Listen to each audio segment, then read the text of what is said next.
Reliance industries అధినేత ముఖేష్ అంబానీ చిన్న కుమారుడైన అనంత్ అంబానీ, రాధికా మర్చెంట్ వివాహం ప్రస్తుతం టాక్ ఆఫ్ ది టౌన్‌గా నిలిచింది. జూలై 12న ఘనంగా జరిగిన వీరి వివాహ వేడుకకు భారత్ సహా ఇతర ప్రపంచ దేశాల నుంచి ఎందరో సినీ, రాజకీయ, వ్యాపార, క్రీడా రంగాల ప్రముఖులు ఈ వేడుకకు హాజరయ్యారు. అయితే పెళ్లి ఇప్పుడు జరగ్గా ముందస్తు వేడుకలు ఎప్పుడో మొదలయ్యాయి. మొదట గుజరాత్ జామ్‌నగర్‌లో ప్రీ వెడ్డింగ్ వేడుకలు ఘనంగా జరిగిన సంగతి తెలిసిందే. ఆ తర్వాత ఇటలీలో గ్రాండ్ క్రూయిజ్‌లో రెండోసారి పెళ్లి ముందస్తు వేడుకలు జరిగాయి. తాజాగా ముంబై బాంద్రా కుర్లా కాంప్లెక్స్‌లోని జియో వరల్డ్ సెంటర్‌లో వివాహం, రిసెప్షన్ వేడుకలను ఘనంగా నిర్వహించారు.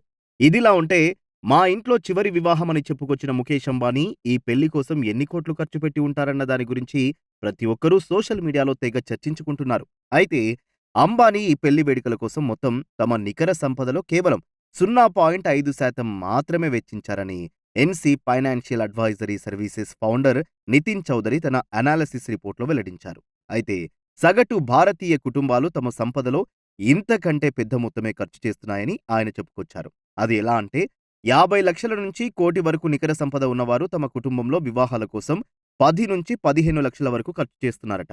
10 కోట్ల వరకు సంపద ఉన్నవారు దాదాపు 1.5 కోట్ల వరకు వెచ్చిస్తున్నారట.